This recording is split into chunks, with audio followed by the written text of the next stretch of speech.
how can it decline when we have such violent, first of all, the media is far more influential than anything we ever had before.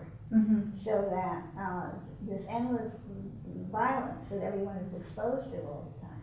Right. And not the technology of the weapons, which is so much more powerful. And when Robert Oppenheimer said, when they tested the first atomic weapon bomb, he said, now we have sinned.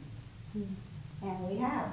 What he meant, I think, was that we now did something to nature that had never been done before.